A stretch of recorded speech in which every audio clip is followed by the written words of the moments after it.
So I never would have guessed that my first YouTube video ever would be about One Direction, but here we go. One Edition will be performing live coming up in our next half. Give it up for One Edition!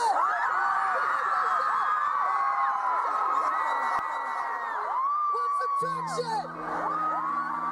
One Direction, if you never paid attention to them, but I guess you did as you're watching this video, is a British-Irish boy band that was formed in 2010 within the X Factor show. I myself, at the age of 28, somehow became victim to their charm, even though as a teenager I hated everything overly popular simply out of principle. And I would have probably killed my present self. And now I find myself constantly watching videos of them and listening to their music all the time. I mean, when my Spotify statistics after 6 years of using Spotify suddenly look like this, it tells you everything you need to know. So I actually started to question my sanity, but then I found out that this is not an experience solely exclusive to me. Especially during the pandemic, the fanbase seemed to have grown a lot, and it seems that One Direction has one of the most loyal and dedicated fan bases. As there were many videos done already on the bad effects their branding had on the boys, I will not deep dive into that. I also don't want to talk about the cash grabs like selling One Direction dolls and biographies, or other branding strategies like this commenter had observed. Instead, I want to focus on the part of their brand that made One Direction so beloved and special, to the point that they will probably always be supported. Bear in mind that I will talk from the perspective of a 28-year-old, and therefore not focus too much on their looks and dateability. So, what is it about One Direction that makes us love them so much? This is the song of One Direction. This is the song of One Direction. We like fighting One Direction. Yo! On a bad news, on a bad flow. Yo! One Direction, here we go. One Direction, yo. Yes, One Direction, yeah. Dolphin noises. Number 1. Their media presence and fan interaction. The YouTube rabbit hole. So let's get this one out of the way straight away. This is a big one, and it will contribute into all other points. One Direction came into being around the time when social media was omnipresent. We can follow their whole journey from the beginning. Their participation in the X Factor show was being televised, and the X Factor journey can be rewatched in full on YouTube. Their management knew that the media presence was a powerful tool, and they used that tool early on. Already during their time in the X Factor, we got to know the boys through their video diaries and their goofy games like all of this was published on the One Direction YouTube channel. Platforms like Twitter allowed the fans to interact with the boys, exchange opinions with each other, and hype each other up in their fandom. Therefore, the fanbase became very strong and dedicated pretty quickly, and this had an impact on the boys' success. Entire fan base, essentially. Will you tell me what they've done, Louis? Okay, it's pretty incredible actually. They have decided that they're going to do a fan release because this song, No Control, was never a single that was chosen by us. Yeah. So obviously it never went to radio or anything like that. And they have decided they love the song, they just want to release it off their own back. There are so many more examples of this, but I just realized that I'm adding way too many clips, so I will just leave it at that. Even fans that didn't follow One Direction from the beginning can go back and watch their journey and all their interviews as if they've been there from the start. This allows people like me to go down the One Direction rabbit hole, which brings us to the next point. Number 2, their journey, the hero journey. Whether you are a new fan or whether you've been there from the beginning, you can see the whole story of One D's creation unfold in front of your eyes. Almost like in a story, you see the 5 boys auditioning for the X Factor individually and failing to continue as solo acts. You see them heartbroken as they don't make it to the next round, and then their sudden joy when they are thrust in a group with 4 other guys they barely know. The documentary, This Is Us, shows us how they made an effort to get to know each other and also gave us a glimpse of their humble beginnings before joining the X Factor. Twitter, YouTube, mostly through interviews, and other platforms kept us updated on their lives. Their journey of failing initially, but then succeeding in the band and thriving, especially as they are depicted as normal, relatable boys, almost reads like a hero journey. Of course, this also made fans invested in the rest of the story.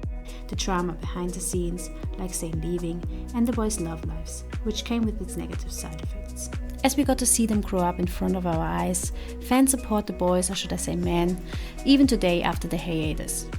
Now, additionally, after we heard about the management's exploitation and bad treatment of the boys, we want to see how they do nowadays, and we want them to succeed. This is, I think, especially true for Niall and Louis, who were deeply underestimated during their time in One Direction. Niall, whose solo success came as a pleasant surprise, and Louis, whose personal tragedies make us want to support him even more. Number 3. Humble beginnings and relatability. Many celebrities aim for relatability, and seeing that this is one of the major factors that led to 1D's success, I see why. The boys overall show that they are very normal people. As I already said, we see their humble beginnings and get an insight into their lives in the documentaries. This breaks the distance we often feel to celebrities and makes them feel like the pure boys next door, to the point that some fans infantilize them and say that they need to be protected. The immature behavior on stage and in interviews makes them that much more relatable. But by acting clumsy, childish and relatable sometimes makes us question the sincerity of the relatability. The fact that we see the boys like this even from an early age and consistently through multiple angles, like in interviews and on stage, makes it seem much less calculated. I personally think that management recognized pretty early on what they had with the boys and let them goof off on stage. So even if this is calculated to a point, I still think the boys are themselves and bring their own humor to the table. The unscripted behavior on stage and them not doing choreographed dance routines set them apart from other boy bands as well. The boys also constantly make sure that we know that they know where their success comes from, and they make a point of showing how appreciative they are of their fans. This is an afterthought, but I think Sex Sang said it best when he said at the Sex Sang show.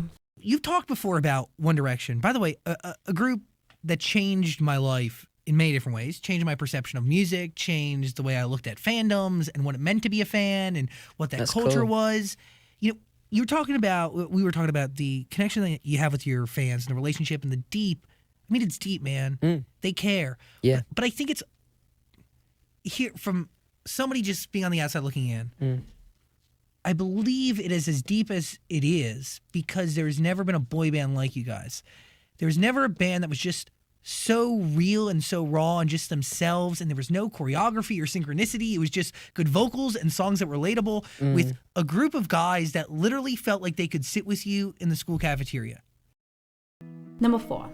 Their goofiness, the memes, they make us laugh. Although this is part of their relatability, this part deserves its own section. Their overall stage presence and goofiness provides us with laughs and plenty of memes. As opposed to scripted TV shows, these jokes are situational jokes, made by real people, and that makes them that much funnier. As we already got to know the boys, we find things funny we wouldn't find funny if we heard them from a complete stranger. At this point I couldn't stop myself from adding some of my favorite quotes of them to this video, so I apologize beforehand for this long compilation. Get out of my kitchen! Niall the bad boy, give it a rest. Niall the church boy, more like. We're really funny. Are we? We are, aren't we? The laughs we have. Between me and we you. have some laughs. Pranks, laughs. Does anybody not have a phone? What? It's 2015! Honey, she's fine! Don't forget what they taught you in Scouts pay now. We're doing it Tom that way. But now we know the Tom way. You idiot! Have you started one of the workers here? It says do not dial 9. So, dial 9. You bring too many clothes and then you buy more of them. Well, what do you bring, Liam? No hair! So basically it's just... 7 hours of us being idiots. Also, we should never forget the iconic phrases that get repeated throughout the years. Chicken breast, stuffed with mozzarella, Whoa. wrapped in Parma ham, Yum. bang it in the oven, Oh. some homemade mash, Homemade. and a bit of gravy. Gravy. What more can you want? Ice cream. I know what it is. Chicken, stuffed with mozzarella, cheese, wrapped in Parma ham, with some mashed potato. Right now, it's the family show. Or is it? It's a family show.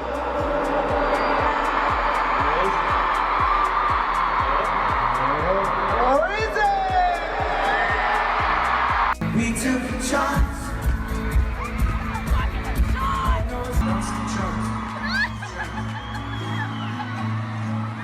We took a chance. As already pointed out by some YouTube comments, with their lyric changes, One Direction also unintentionally proved that they don't lip sync, and therefore they seem even more authentic.